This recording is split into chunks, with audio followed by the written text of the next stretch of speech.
And away we go. All right.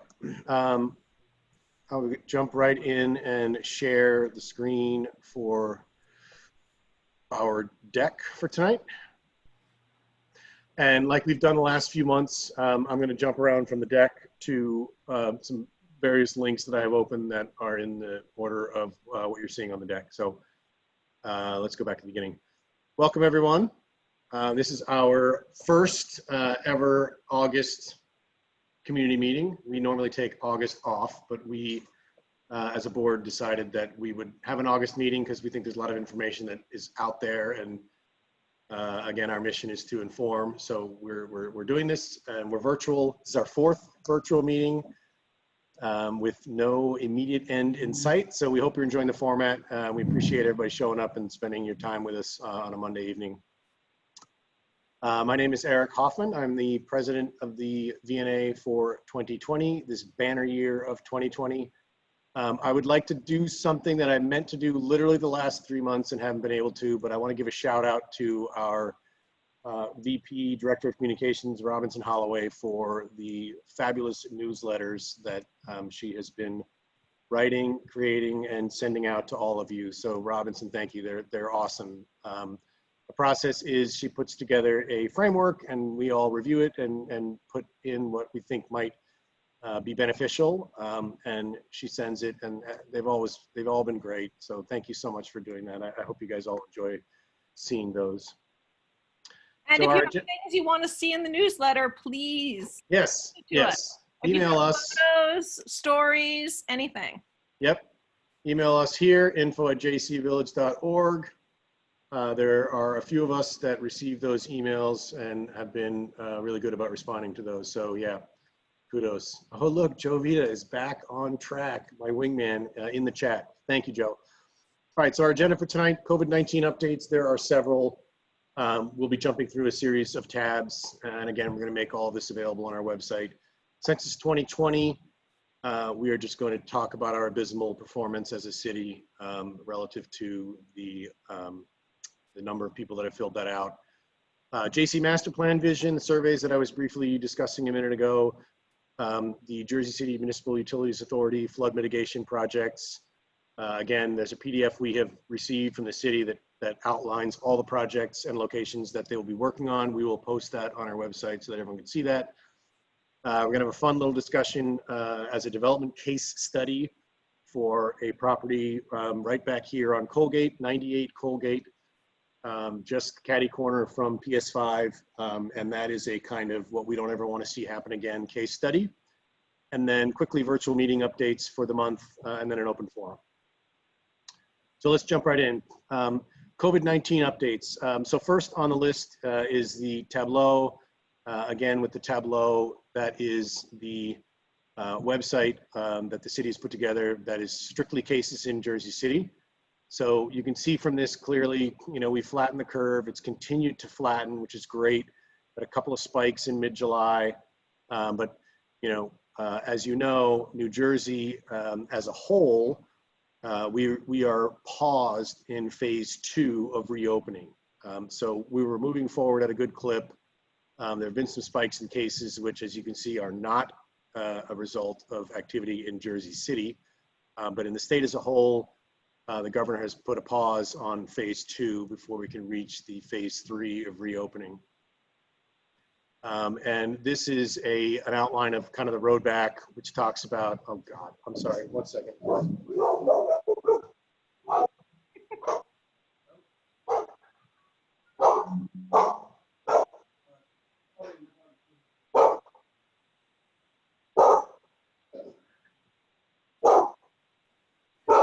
I'm looking at you right now. Kinzel, your children showed up.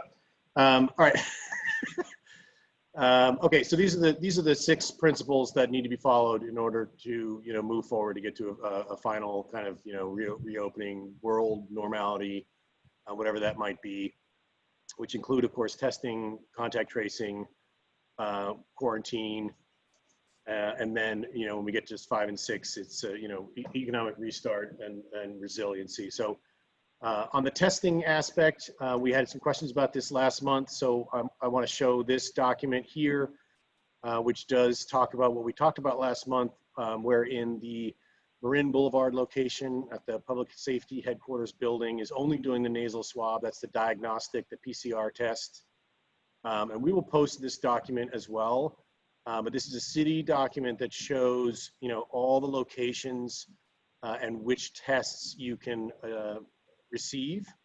Testing is obviously an important part. So if you visited any hotspots or if you just want to do the right thing and get tested on a semi-regular basis, this is where you can do it.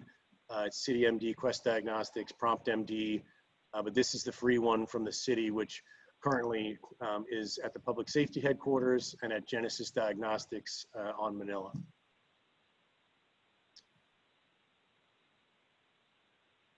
Okay, COVID-19 Relief Fund. If you are aware of this, there are a couple things I wanted to share on this. So this is, you can link to this through the city website. The mayor has put together a COVID-19 relief fund. You can make your donations here to that relief fund. There was a recent press release, and you may have seen this on, if you follow the mayor on Instagram or Twitter or anything like this, there was an announcement for the 150 plus recipients of the city raised relief funding. And so there's some, there's some really good news there. That's essentially round one. Here it's his first round of direct recovery assistance. So if you're inclined to donate, you can reach this website through the jcnj.org city website and click it on the relief fund. And you can contribute to that that fund, which is being put to really good use for the hardest hit areas of our community. Park reopening. So the parks are reopened. As you are aware, I wanted to just share this. All the parks have been provided with this new sign. This is the new city sign. The Parks Coalition has come out and said, if you don't have one of these signs, let us know. So if there's a park in your area that you walk by that doesn't have one of these signs, let us know and we'll put in for the application to get it. It's just, this is just protocol, basic stuff, right? The restrooms are open now, wearing a mask, you can use the rec fields again. Just smart behavioral guidelines for use of our city parks. Pool reopenings, another exciting one. So this document, again, you can link to this through the city website. This shows the hours and the tiers, if you will, of access to the different pools. So in other words, there's an adults only time frame for both the Lafayette and Pavonia public swimming pools, and then there are family swim sessions. You need, of course, proof of residence in Jersey City, and that's it to gain access to the pool. So those are back open, and I hope you're out and enjoying them. Face coverings, that is simply a nudge that I just wanted to give. Face coverings, wear them, please. This is again, you can link to this stuff on the city website, but here's a whole sort of discussion about why face coverings are effective and why we should all be doing it. The Slow Streets Initiative, I wanted just to share a little bit on that. The Slow Streets Initiative, we had an update recently from Councilman Solomon, and he's basically laid out that the Slow Streets Initiative has started as of the 3rd of August. And so one of the things that they're doing, so 4th Street was the one that was picked, right? So 4th Street here in the village from Manila to Monmouth has been selected as the Slow Streets pilot. And it's gonna be in place through Labor Day. What they have done and what you will be seeing within the next month are stop signs. So on Jersey Avenue at the intersections of 1st, 2nd, 3rd, 4th, 5th, and 7th Streets, there's of course a stoplight at 6th. Those stop signs are going to be installed this summer. So let's hope that is soon, within the month, or technically they miss it. And that will reduce, he's referring to dozens of crashes on that street. That street has gotten almost untenable to cross from a pedestrian perspective. So the Slow Streets Initiative is coupled with some additional stop signs that are going in that'll help sort of mitigate traffic in those areas. This is from the city website directly, the pilot program and some discussion about it. I thought, because it's always fun to share videos, that I would just share this this note from the city, which is, you know, just a video that kind of explains, if you will, what the goal is and what the intended behavior on a slow street is. Cool, technical difficulties, love it. All right, I'll skip it. We'll put a link to this on our website. Essentially, it is vehicular traffic is okay. You're supposed to be living on that street. If you are passing by, there should be gates up. There should be signs up that say it's 10 miles per hour. We've had some discussion in our board meeting just prior to this that essentially, you know, it doesn't appear that people are necessarily following this at the moment on 4th Street. So I'd like us all to, you know, work together and keep an eye on this as a community. It's a pilot that the city feels strongly about. If they don't hear anything, you know, it's likely to expand. So if we have issues or even positive things to say about it, please let us know. We're happy to be your voice for the city. You can, of course, contact the city directly and give them your input on the pilot. I would recommend starting with Councilperson Solomon, as he's generally quite responsive to that sort of thing. Okay, Census 2020. This is a bummer of a message, but the reality on Census 2020 is we're not doing very well. We as a city are at about 50%. The state of New Jersey is at about 62%, and nationally it's 64%. So we've been discussing as a board how to, you know, get the word out on this. It's pretty straightforward. Everybody just needs to be counted. You know, this is tens of millions of dollars that we are potentially leaving on the table for our schools, our education, our healthcare, infrastructure projects. You know, the mayor had made a comment that if everybody is in fact counted, he is convinced that Jersey City has a larger population than Newark and will be officially the largest city in the state of New Jersey. That's all well and good, but what's really important is the dollars that are behind the census. So I would just ask that everyone, you know, if you haven't done it, please do it. It takes literally 5 minutes. And, you know, when you pass a neighbor on the street, ask them, have you filled out your census? And encourage them to do so. It's super important, and it's not being done at the moment. All right, let's get to the meat. Jersey City Master Plan Vision. We will be putting a link to this survey on our website. There are surveys that the city has put out, and they want everybody's input on the Jersey City Master Plan Vision. So Master Plan is essentially a guideline for the future development of a city. In this case, it's probably the next decade of growth in Jersey City, and it takes 2 parts. It's land use, which is indicated by the diagram on the left, and it's open space, which is indicated by the diagram on the right. So open space is easy. It's everything that's green, right? Land use is a little bit more nuanced, but it includes, you know, uses within the city in particular. So, you know, commercial spaces versus residential, industrial, transportation infrastructure, and even community facilities in blue there. So the survey is pretty straightforward here. It lays out the 2 elements that I just discussed, the land use element versus the open space element, both of which are factors in determining a future master plan. I will say that it's been 20 years since the Jersey City Master Plan has been updated. So to say that this is a long time coming is a significant understatement. But this is an important effort. And when you go to the survey, there are 3 surveys to take. One is visioning, and this is, so we did this in a working meeting with city planning several months ago. It seems like years ago, given our current state of living. But it was an interactive session where, you know, the visioning portion of this is kind of like, what types of things do you want to see in your city? And the neighborhoods are more specific to the neighborhoods in where you live. And then the open space has to do with, of course, parks and green space throughout the city. So, you know, the more input they get, the better off we will all be, because the more informed our master plan will be about what people actually want to see.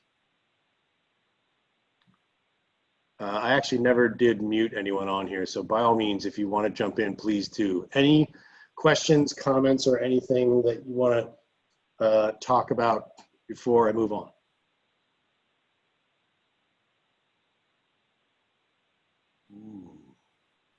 Okay, so these lovely photos, and Louis, you remember that last month I talked about the flooding at Colgate and First Street as an anomaly, and you mentioned that it's been happening since the 70s.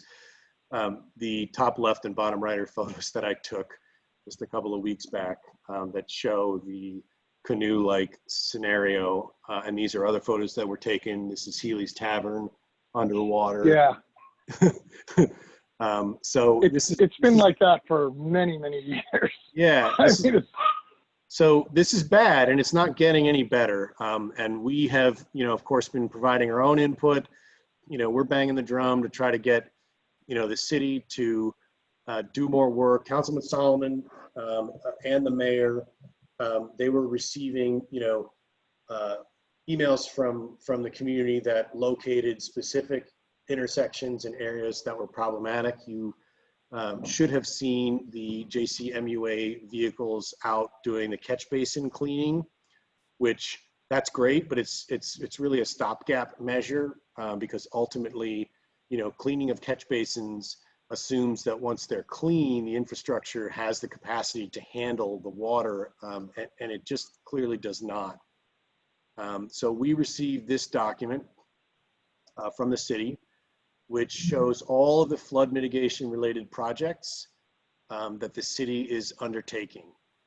And so, there are a number of these. I'm not going to go through them all, but this has all the specifics about, the estimates that they've gotten back from the bids that they've received, when the anticipated construction begins and when the anticipated construction ends.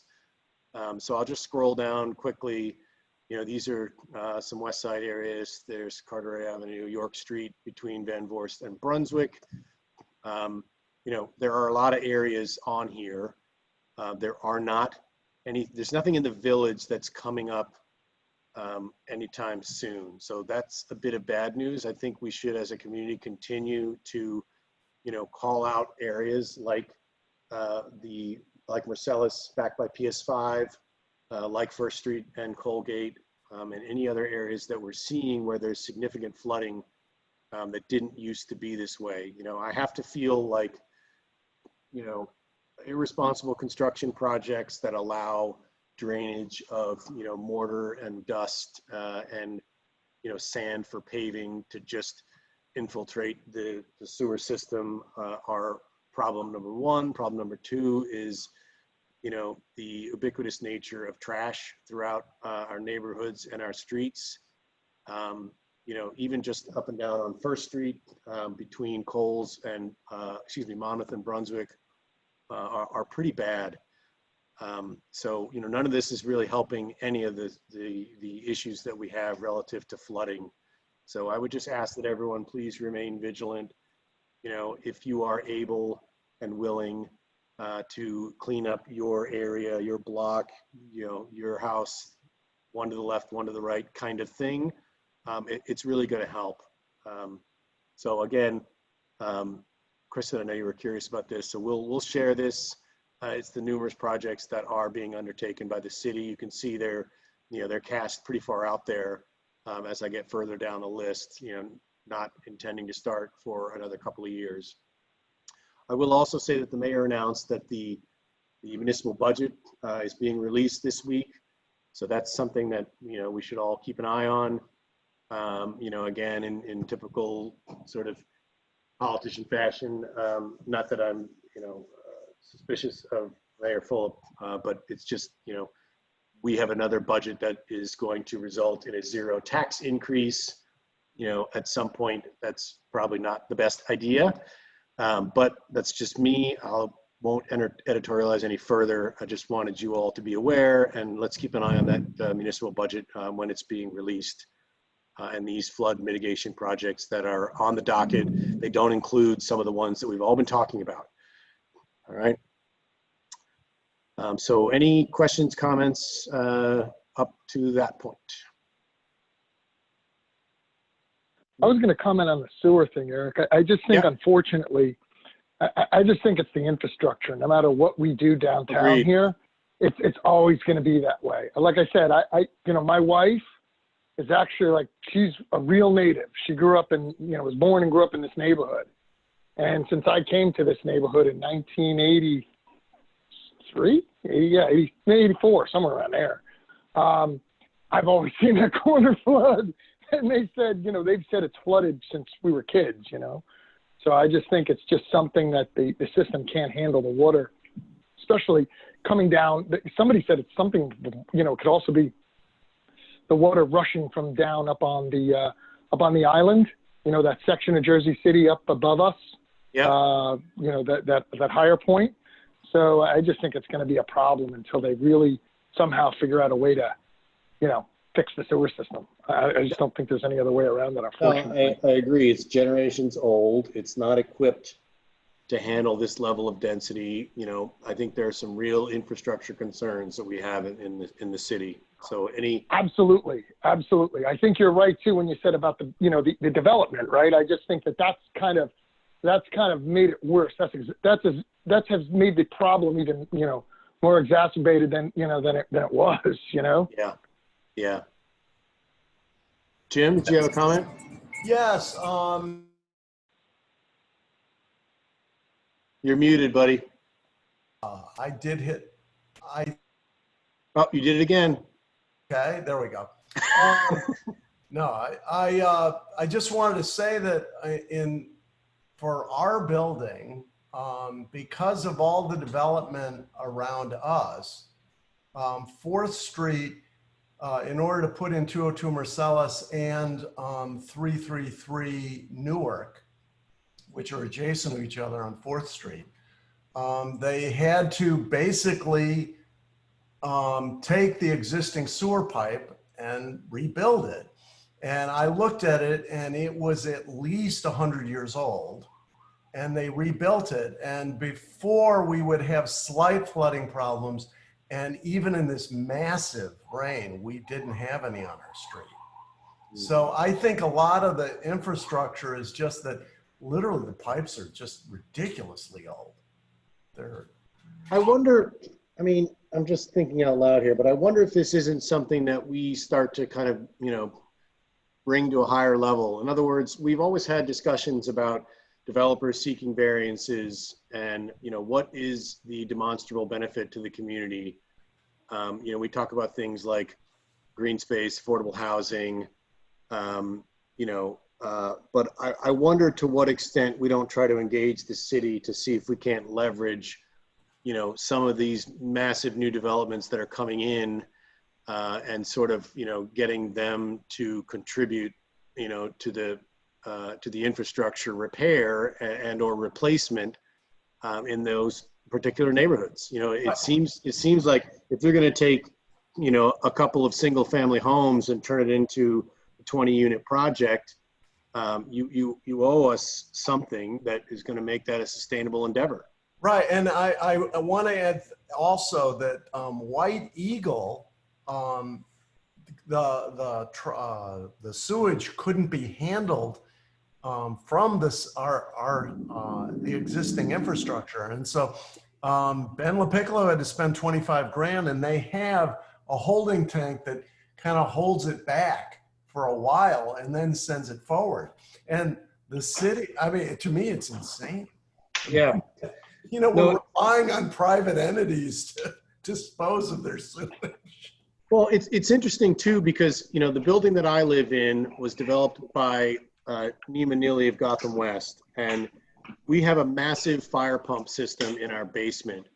When there are torrential downpours and, 15, 20 minutes after that begins, we have a valve downstairs that, we as neighbors will go downstairs and divert the water from the city sewer system into our backyard. And it's a simple thing, right?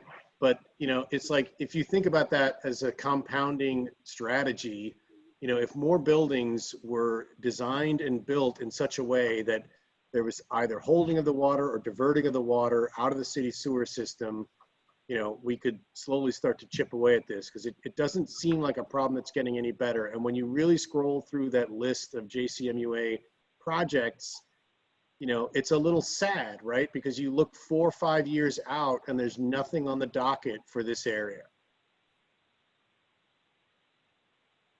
So I don't know quite where to go from there, except that I've made a couple of notes on this, and we will follow up with both the mayor and Councilman Solomon and just see what we can do. I think it's something that, you know, we as a community can ask, you know, future development presentations. It's kind of, it hasn't really been on the radar. Typically, we've been faced with, you know, people that want more height, they want more lot coverage.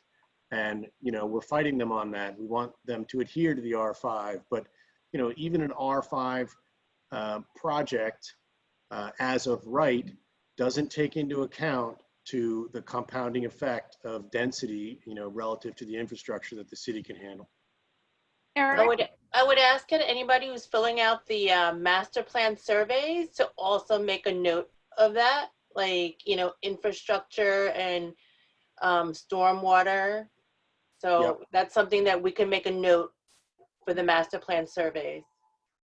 Eric, a couple of years ago, I was trying to actually find out if there was a way we could get some of these developers who were asking for extra stories to bury power lines, Yep. not only in front of their building, but, you know, maybe on their block. And they claimed it was too expensive. I talked to Candace Osborne, who was the city council person at the time, and she thought that we could do it, that the city might be able to help, because they still had a lot of Hurricane Sandy money they hadn't spent, and that might actually be something that they could use it for. Because I have no idea how much it costs to bury a power line or update a sewer. I imagine it's a lot. So I don't know if, you know, some guy who's building a 4-story building can actually take that on. But I think we need to figure out how we as a neighborhood, you know, handle the future. It's not that much. I had it priced out, and it's roughly 25 grand per service outlet. So to me, that's nothing. That is nothing. Yeah, I mean, for somebody who's doing a multi-million-dollar building, and it just makes the neighborhood look better when you don't have all these wires, and then you don't have a tree knocking out power for days. Man, that's funny you say that. I'm on. This is Danny from Fifth Street. Oh, hey. And I saw they're building. I don't know if you guys remember that building that they came in and showed us with I think it's 4 or 5 stories, and they asked for a height variance, but it's right next to another 5-story building, brick building. Well, they started construction on that, and they're like every few days they're putting in cement. And today, from my 3rd floor, I looked and I said, man, this crane had to wiggle its way to be able to get through these wires. And I never noticed it. And it is a mess. It is like crazy. Yeah. And I'm like, well, like, so if this is such like how could they even allow that stuff? That's my piece. Well, they don't have it around Grove Street. You can see it, but somehow around in our neighborhood, it's wires everywhere. I'll take a picture for you guys next time, just because they're gonna come back. I thought there was an issue where they were not allowed to bury wires in a flood zone. Oh, that makes sense. But I mean, all of downtown is a flood zone. So Yeah. Some is flood zone X. And all of Manhattan, lower Manhattan. I think it's more of a, like, I think what precludes you from doing that is cost. Because now you're talking about concrete encasements. You know, it's a little more expensive than it is, say, in you know, rural parts that aren't in flood zones where you can simply just bury it. It's a more expensive encasement. You know, I know a few people that I can have a conversation with about, you know, what that takes. I don't believe it's a code issue. I don't think you're precluded from doing it. It's just not cheap. Definitely not. It's just not cheap. My elevation is 9 feet, and I could do it, or 7 feet. Sorry. So. Is there a way to, I mean, I don't know how everyone else feels about this, but is there a way we can really be very firm on height variances? I mean, look, if you look at the way these neighborhoods were built, you know, my neighborhood, Colgate Street. Everything is a 3-story wood frame structure, you know, and most of downtown is a 3-frame wood frame structure. Yep. I mean, I think if you're going to take a structure down, well, you can only build another structure the same size. That's it. I know that deters development, but, you know, I just think that, you know, what I'm seeing is we're just having these massive, I remember when, you know, it was like, okay, we're going to gut a building. They're going to come in and gut your building and they're going to rebuild it. Now it's like nobody guts the building anymore. They knock it down and they build some massive thing, you know? So maybe there's a way, I mean, I don't know how everybody else feels about that, but maybe there's a way to just stand firm on, nope, no height variance. Sorry. If it's not if that doesn't make it advantageous for you to develop here, then see you later. You know, somebody will. Yeah, if I could, Jim, then I'll go to you. You know, I would simply say our mission has been for quite some time, you know, to fight any height variances. I mean, we've even, you know, gone to the mats with litigation on properties that have requested height variances and gotten rubber stamped by the ZBA. So, you know, ever since the R5 came in, we've been fighting hard and so far have not approved or allowed any height variances in the R5. The problem with that, Louis, is, you know, the R5 is already greater than 3-story structures that are there, right? It's 3/1. So they're 4-story buildings. Okay. And that, you know, that's kind of the new reality. And we fought hard, right? Developers wanted 5, 6, 7, you know, and we wanted less. So this 4-story was truly a compromise on both sides. You know, it might seem a little simplistic, but I always feel like a good compromise is when neither side is happy, you know? And that's kind of where we ended up with the R5. But I'll say, okay, it was just, no, it's a good point. And I, you know, with your help, and this sort of leads into the next discussion that I want to have about a case study where, you know, things didn't go our way as far as communication goes, but it's really incumbent upon us to, you know, to be vigilant about what we observe. You know, you see a building that looks out of place, you know, bring it up, send us an email, take a picture, whatever. Chances are we have already identified it ourselves, but it's really incumbent upon the community to, you know, when these properties that are seeking variances go before the zoning board, you know, if there aren't numbers in the room, all right, or these days on the Zoom, then they're going to assume that everybody's okay with it. You know, if there's 1 or 2 people that are vocal, it's just not enough. And it's just the unfortunate reality of the way development projects have been getting approved. Go ahead, Jim. Yeah, I just wanted to say to Louis that the way you, once you have an R5, that they get that as a right. And then there are very few ways you can stop that in, say, your neighborhood. Is, let's say you think this wood clapboard structure is interesting, then you have to legally make a case that it has value and it has historical value. So I was all excited that I thought next door was a brewery. Unfortunately, it turned out not to be the case. So if you can make some legal case that this is interesting to Jersey City, but other than that, and the other one is that you know, if you're really serious, you purchase a property, put a covenant that says you can't build higher. But nobody who sells ever wants that to happen, because when they leave, they want to leave with the most money in their pocket. So it's a real tough, very tough, because that, yeah, I understand. You know, Eric's basically saying the ship sailed. Yeah, well, I understand. It's sailed relative to the R5, but you know, we are going to continue to, you know, make sure that I mean, you know, that's adhered to. You know, our tolerance for supporting projects with variances is up, and that's simply our position. We hope that everyone in the community agrees with that. You know, I feel like there's no reason you can't build as of right. We hear too many developers, you know, that tell us, you know, oh, but it's so expensive, my foundation. Well, don't build here. Go build somewhere else, you know, because someone else will. It's not that big of a deal. You can build responsibly in downtown Jersey City and not use, you know, it's expensive to build in a flood zone. I have to, you know, drive piles to 80+ feet.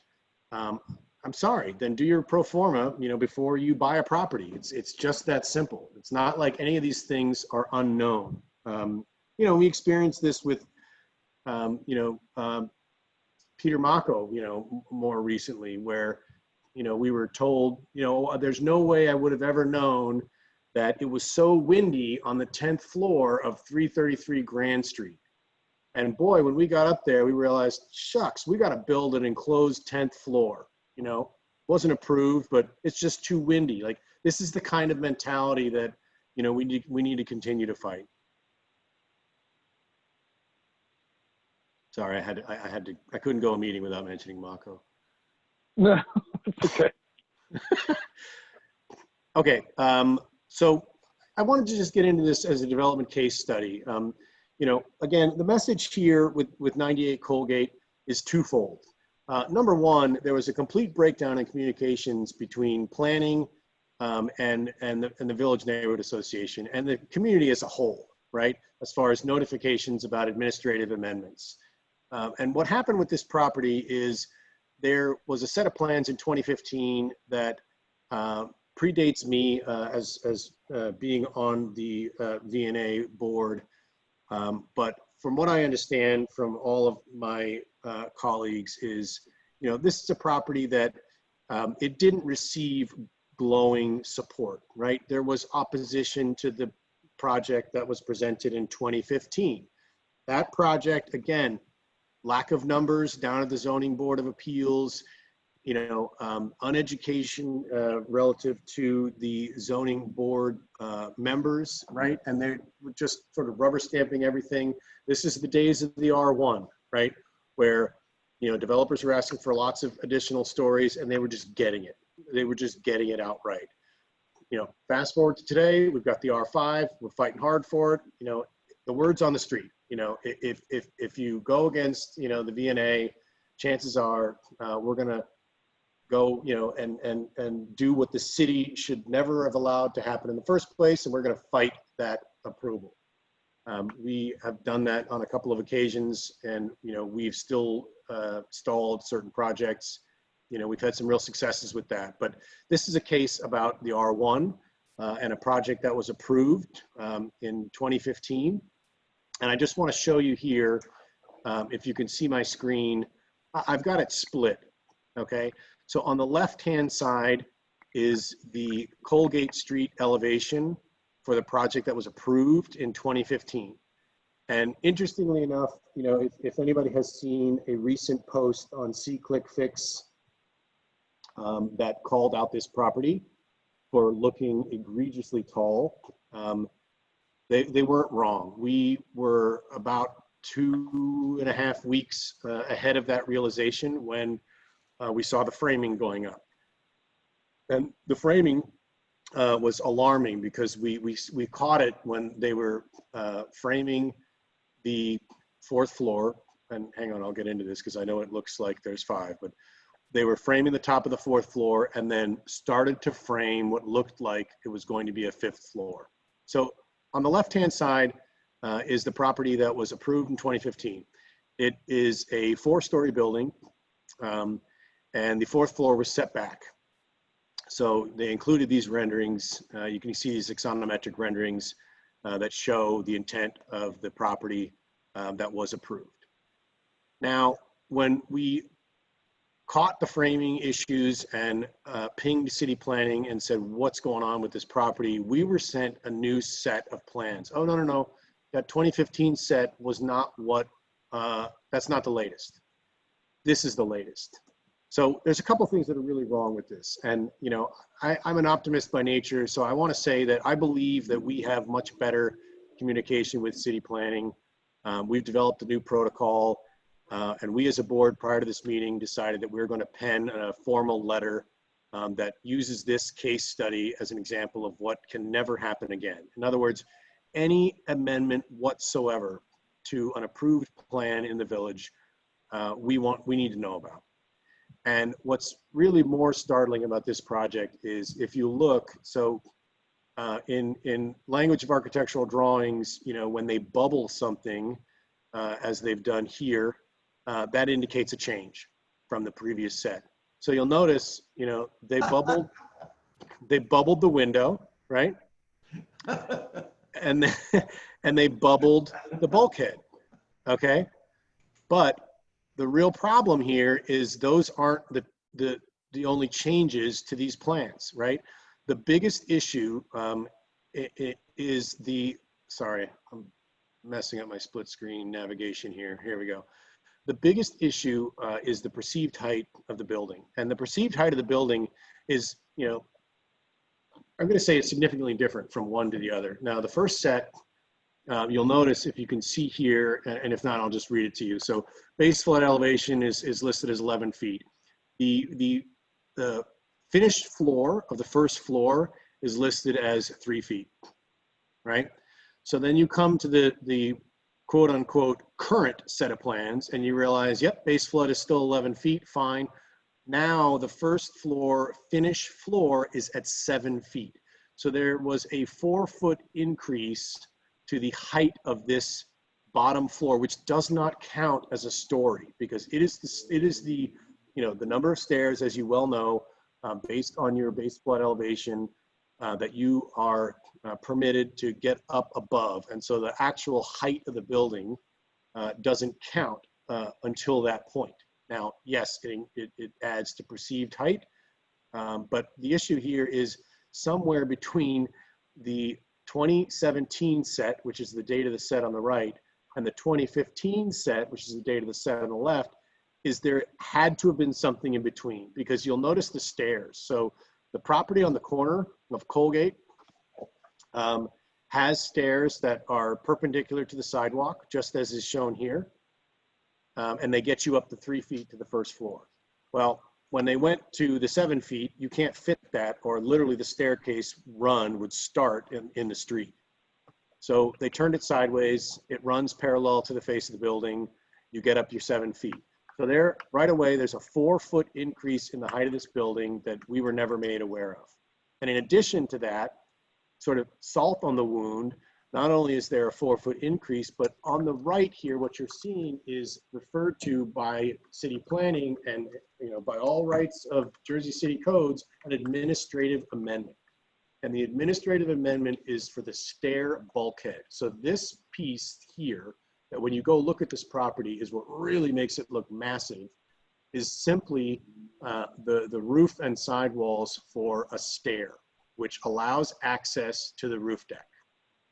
So look, we get that, you know, bulkheads are not counted in height of buildings, but as we've stated time and time again, when we see these presentations is, hey, what's your elevator overrun, right? Because they'll show you a rendering where you see this, but it's got an elevator and you don't realize that there's another 15 feet of a box that's sticking out of the top of the roof, you know, to house the machine room for that elevator and, you know, to allow that elevator to hit that upper level.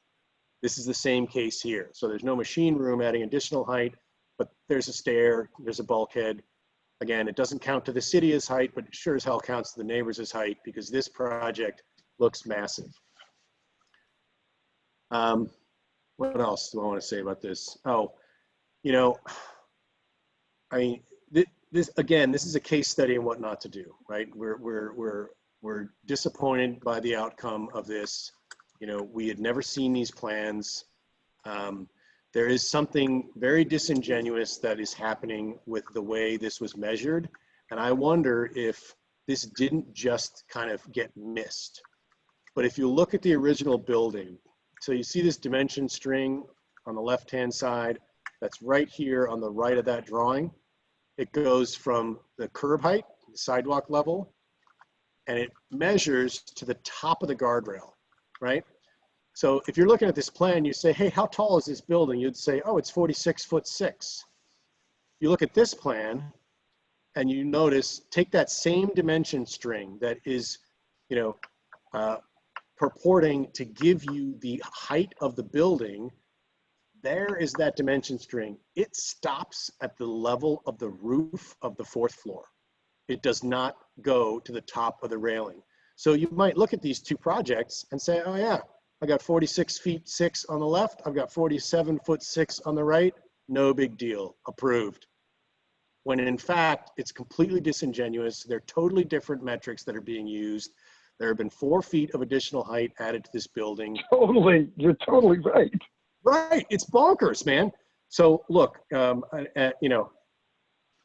this isn't a good story, but this is simply to just say, we did our due diligence when we caught the framing of this, and it wasn't just one member of our board that noticed it. We were all kind of clamoring and in discussions on this, but this is something that we'll be sending to planning, and we'll call out this specific issue about the metrics of measurement, because it's, again, it's not, it's not by accident that there's an overall dimension string for the height of the building that makes it look like all I'm doing is adding on this stair, when in fact they added on 4 additional feet on the ground floor, which may not sound like much, but the perception of 4 additional feet on a building of this proportion is significant, to say the least. And then you add the top, and then the top box on the top of it. Yeah, that's the thing. I think that's it, Eric. I mean, you hit it on the head.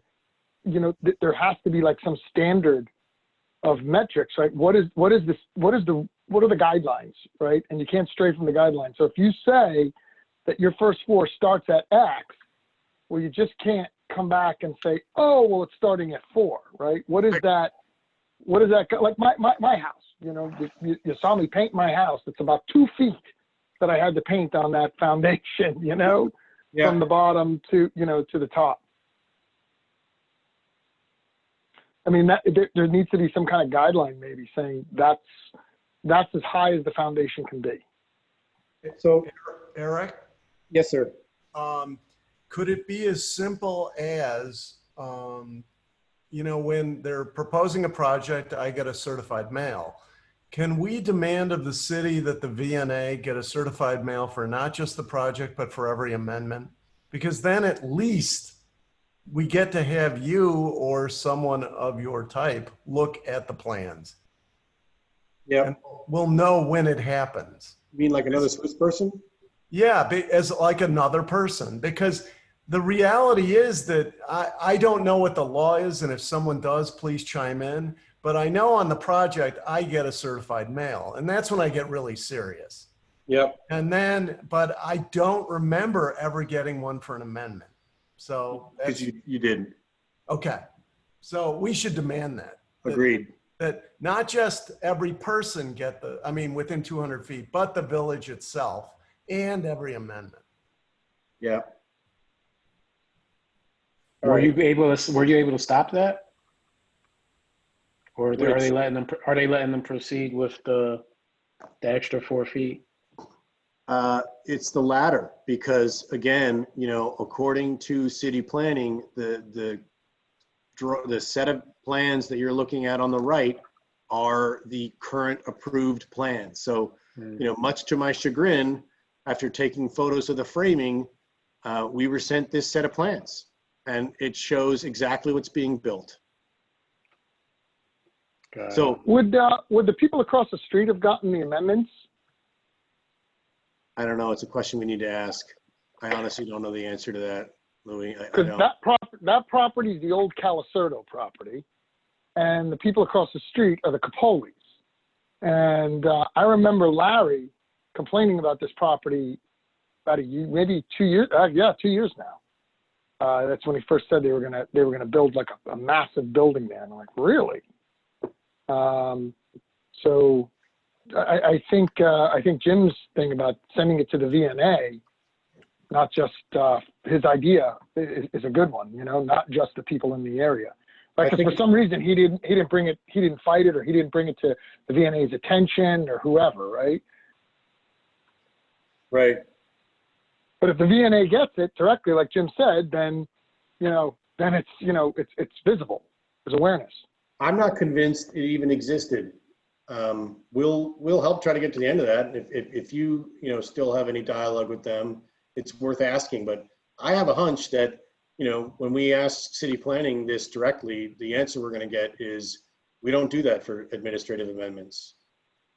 It's also a case. Possible. It's also a case study. If you have development next door to you, Louis, you should really make sure you are in constant contact with planning and with the building authorities, because some of the stuff that goes down near me is a joke, but they know someone's watching. And, Right. and the reason why I suggest the VNA thing is because most neighbors just don't have the energy. Yeah. Yeah, I agree. I agree with you. I will tell you that when they applied for the administrative amendment, they had to go to the zoning board. Evelyn and I actually, every time the planning board and the zoning board sends out an agenda, we scan for village things. So we did see it. And Evelyn wrote to the planning department and asked, what is this? And they wrote back, oh, it's just, they said, oh, it's just about the roof bulkhead. That's it. They did not mention anything else and told us it wasn't any big deal. So we did actually flag it, but nobody went to the zoning board for it. But maybe we should. I feel like maybe we should have a sort of clearinghouse where we let people know, maybe through the newsletter, that we have something from the village. It seems minor, but if you care about it, it's on the zoning board. And I think if people get certified letters, because we don't always know when things happen, not everything comes to us. If you get a certified letter saying you've got development in your area that's headed for the planning board or zoning board, let us know. info@jcvillage.org. Yeah. Yeah. So we'll keep you guys informed. I'm of the mind to post the letter that we write to city planning on our website so you can all see it.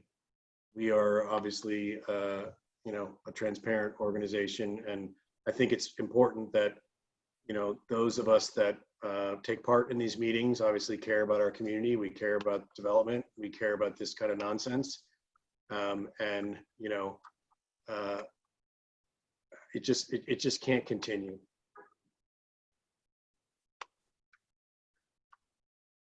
Okay. Sorry, I got myself a little worked up there. Because it's a bump. I have to say it's much easier now to go and make comments, because you don't actually have to go down to City Hall. It is a heck of a lot easier. You're right.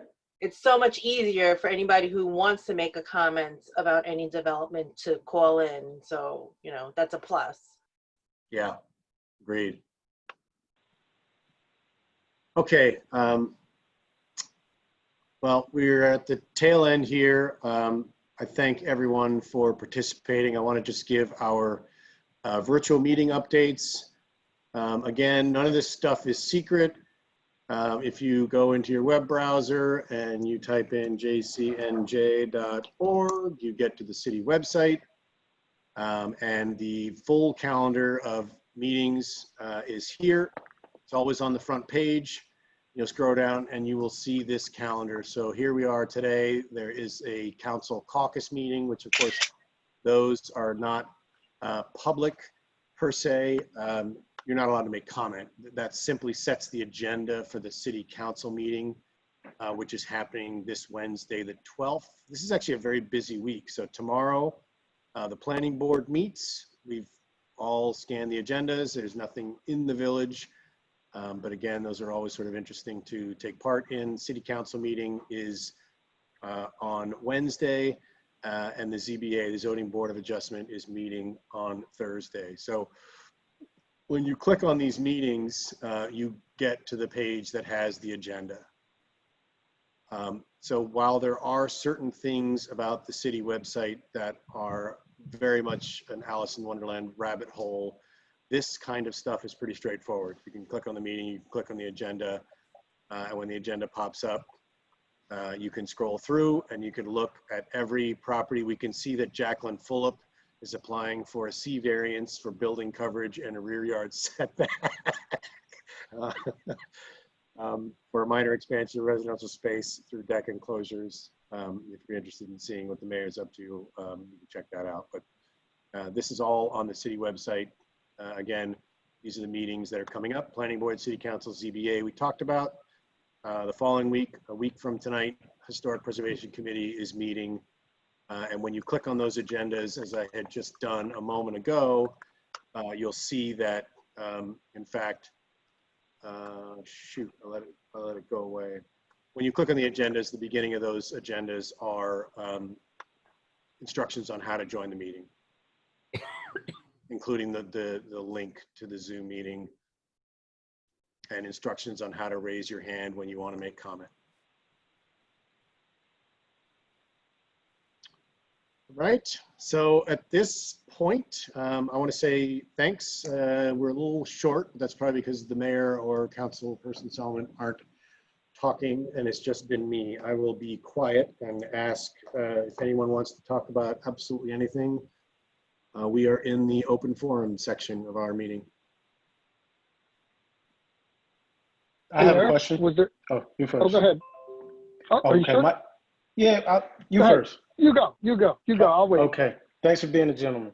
I came a little late today. Has anybody figured out how to get the city to be able to trim some of these trees so they don't like whip the wires when it's windy or when there's a storm? I've probably contacted C-Click Fix probably 3 times on the app. I called them once, but nothing. And when these storms arise, I'm always fearful because you know, we all live in townhouses and everything's connected, and you know, if a wire were to snap or something like that, you know, that type of situation. Any feedback on that would be appreciated. You know, Danny, I wish I had something good to tell you on that. I had a conversation with a neighbor a couple doors down from Michelle, who has been contacting the city about a tree there for weeks, and they're just not coming out. I don't see the tree trimming trucks. Go ahead, Michelle. Yeah. I don't think it's that they're not coming out. They're first of all, Parks and Forestry was in doing their thing before COVID and during COVID when they were planting all the new trees. Yep. So that took up a lot of their time. And it's a lot of trees. It's a lot of trees. Smaller trees, trees that are conducive to your neighborhood, trees that are not going to go, you know, they're going to be the size of whatever. And then once we did get hit with this storm, and you have, Danny, I'm sure, walked around the neighborhood, and trees are just hanging. Yeah, they're just hanging all over. And everybody says the same thing. Well, when are they going to get it? When did they get it? It's all over the city. Trees went down, the older trees, because I'm a tree hugger. The trees went down like crazy, all over. So and be patient. That's all I'm asking. I know you want them to come out. I think they probably will. I think it's in their game plan to start trimming back trees. But then again, Jersey's, it's hard because Verizon will trim back your tree before Jersey City. I started last year. I was requesting like last year. It wasn't like this storm. Nothing. That's what, you know, I'm patient. I understand. But, you know, last year. See, I am not patient. So last year I would have been screaming and yelling by now. I will see what I can do. You know, I terrorized the councilman, so I don't want to get him on something like this. He has real issues. That's you know, I don't want to be a pest. You know, I don't want to cry. You know, I don't want to be, you know, the boy that cries wolf. No. But no, what you do is call Parks and Forestry.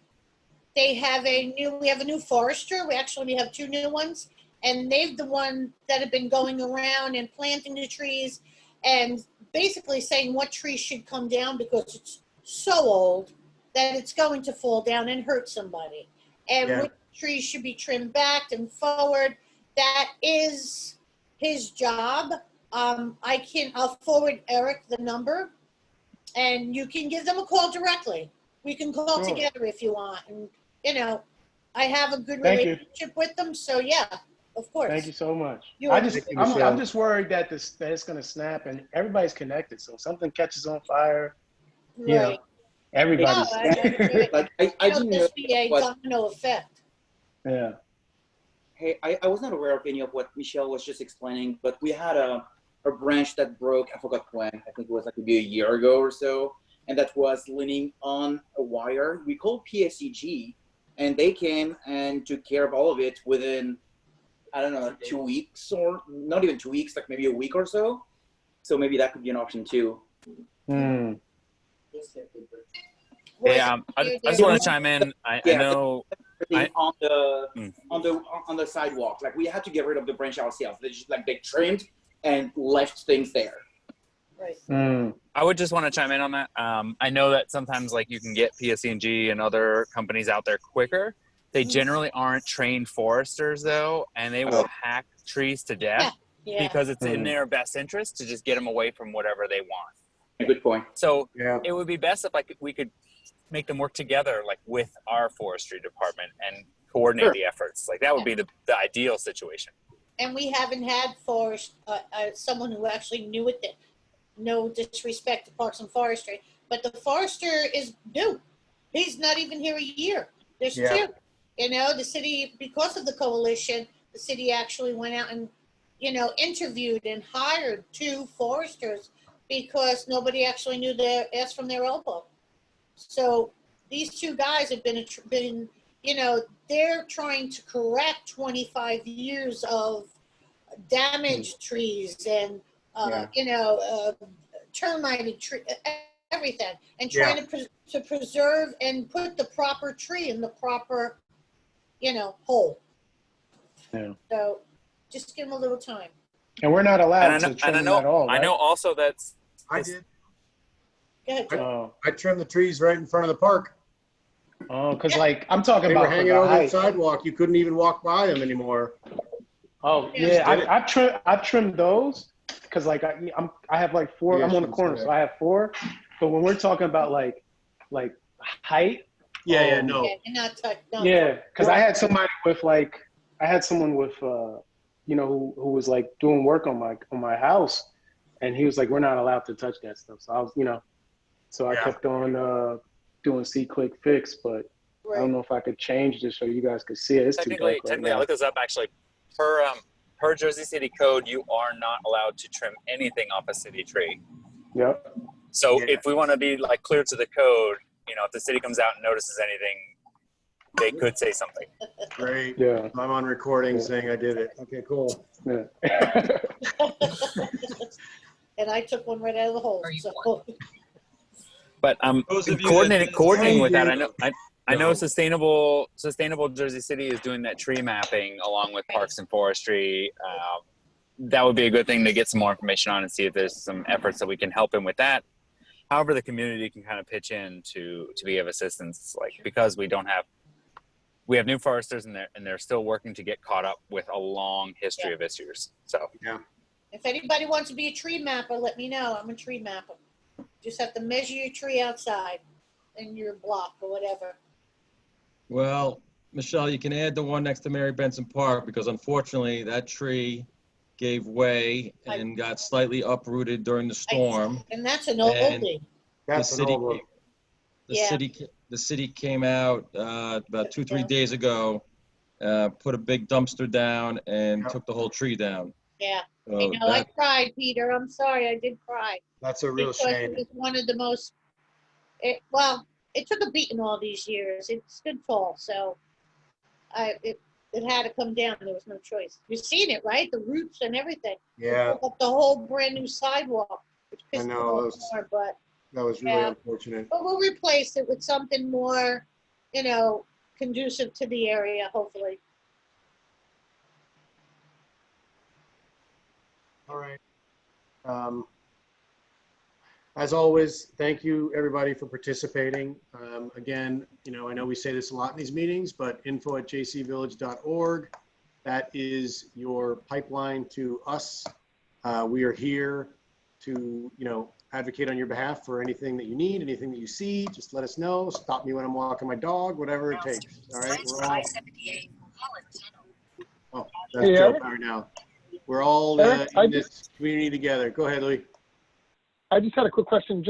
Was there any talks about Colgate Street becoming a one-way going north? I know I brought that up a couple of times, and the only reason I'm asking is just the other day I was moving my car for the sweeper, and you know, I stopped on First Street in Colgate because somebody was coming down Colgate, and they for some reason thought I was going to try and get around them. I was just telling them to go, and they must have came a coat of paint away from somebody's car on that corner. And I was like, oh my God, this person is going to hit this car. And they missed it by a coat of paint.